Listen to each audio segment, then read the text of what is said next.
के जीवन में, गुरुजन के जीवन में, अगर मनुष्य का शरीर मिला है तो अच्छे से अच्छा महंत क्यों ना हो, संत क्यों ना हो, पीठाधीश्वर क्यों ना हो, मठाधीश्वर क्यों ना हो, कोई विरक्त से विरक्त भी अगर संत है, तो मानव का अगर शरीर मिला है तो टेंशन तो उसके जीवन में भी है, चिंता उसके जीवन में भी है।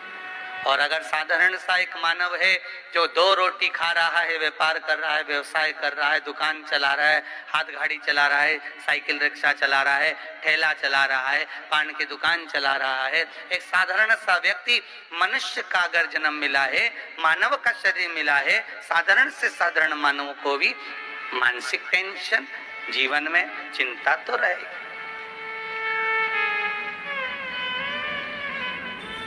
एक बात पहले कही थी, आज फिर कहते हैं, घर में हाफ सेट है, घर में डिनर सेट है, भोजन का सेट, घर में सोफा सेट भी है, पर घर में हीरे का सेट भी है, सोने का सेट भी है, हाफ सेट भी है, फुल सेट भी है, डिनर सेट भी है, सोफा सेट भी है, पर कितने भी सेट इकट्ठे कर लिए, पर मनुष्य अपसेट है, मनुष्य सेट नहीं है। मानव जीवन अगर मिला है तो वो अपसेट ही है, सेट बहुत इकट्ठे कर। मानव का शरीर मिला है, मनुष्य की देह मिली है जीवन में, तो थोड़ा मानव का शरीर मिलने के बाद मानव अपसेट तो रहे। स्वयं मेरे राम जी महाराज, स्वयं मेरे राघव जी भी अगर इस मृत्यु लोक में आए हैं, मानव का शरीर अगर मिला है, मानव की देह प्राप्त हुई है, तो भगवान राम को भी चिंता रही है।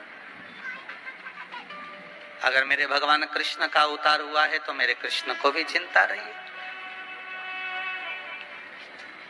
चिंता किसको नहीं थी महाराज।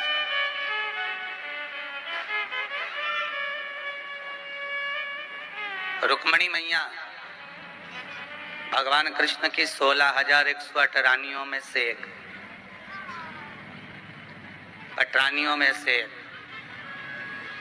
आप जरा देखिए कि भगवान कृष्ण की रानी होने पर, पटरानी होने पर भी उनको चिंता थी।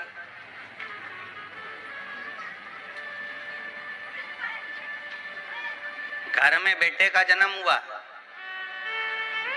रुक्मणी मैया के गर्भ से भगवान प्रद्युम्न का जन्म हुआ।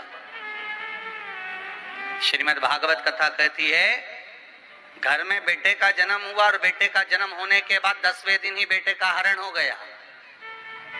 सुनिए कि नहीं सुनी, भागवत जी में सुना है ना कि बेटे का जन्म हुआ, प्रद्युम्न का जन्म हुआ, और प्रद्युम्न का जन्म होने पर 10वें दिन तो बेटे का अपहरण हो गया।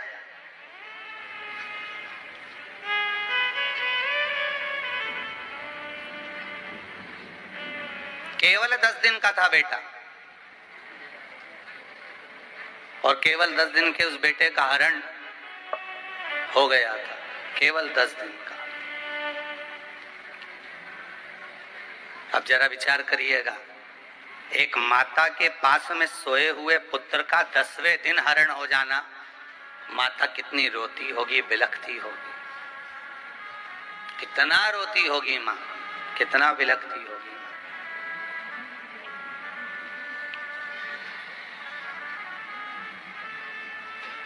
और केवल ज्यादा बड़ा भी नहीं था, केवल 10 दिन का, कितना बिलखना होता होगा महाराज।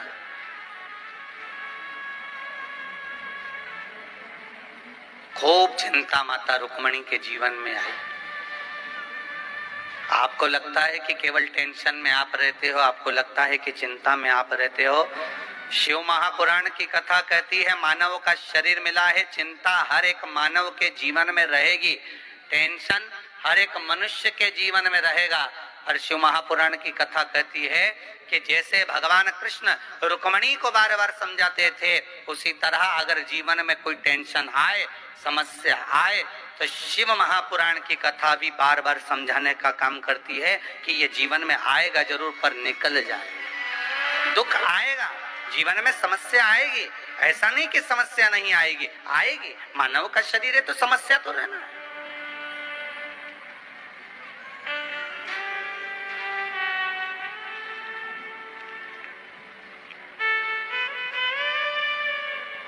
रुक्मणी मैया खूब रोई।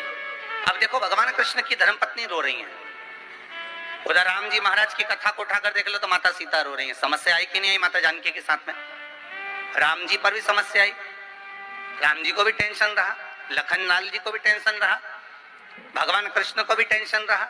समस्या क्या नहीं आई? अगर मानव का देह मिला है, हम कहते हैं कि मनुष्य का शरीर मिला और आपको समस्या नहीं रहेगी, टेंशन नहीं रहेगा, या कोई तुमको बाबा जोगी मिल जाए, कोई ऐसा महाराज मिल जाए जो तुमसे कहे कि मैं तुमको ऐसा कर देता हूं कि तुम्हारी जिंदगी में कोई टेंशन रहेगा ही नहीं, तो चिंता तो होगी, टेंशन भी आएगा, समस्या भी आएगी। पर इतना याद रखना, मेरे भगवान कृष्ण रुक्मणी जी को समझा समझा कर चिंता कम कर देते हैं।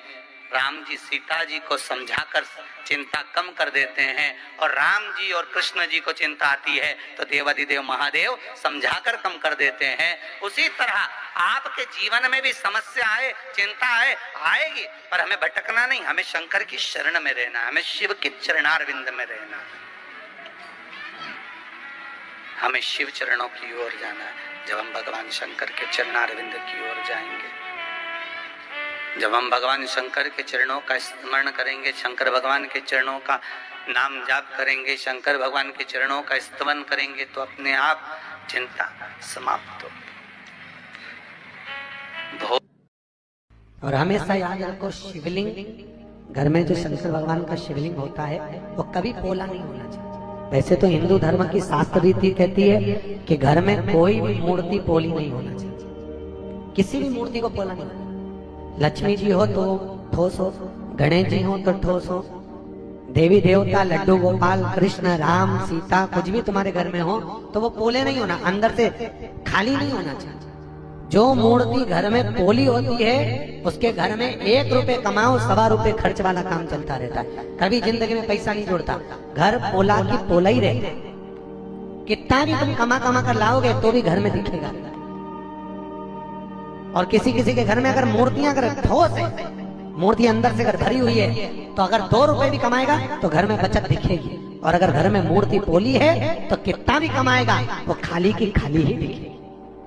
कई लोग कहते हैं महाराज जी हमारे घर में बरकत नहीं दिखती है, मेरा पति कमाता, बेटा कमाता, बड़ा बेटा कमाता, खूब कमाता, पर घर में पैसा नहीं दिखता, घर में पैसा नहीं दिखता, तो टिके कहां से? जरूर तेरी तिजोरी में, जरूर तेरी पूजन में कोई लक्ष्मी जी की मूर्ति या गणेश जी की मूर्ति या किसी देवता की मूर्ति पोली होगी, इसलिए घर में लक्ष्मी टिक नहीं रहेगी, घर में पैसा बना। कैसी मूर्ति होना चाहिए? जम के बोलिए, ठोस, पोली नहीं होना चाहिए। तो महाराज पोली मूर्ति का क्या करें?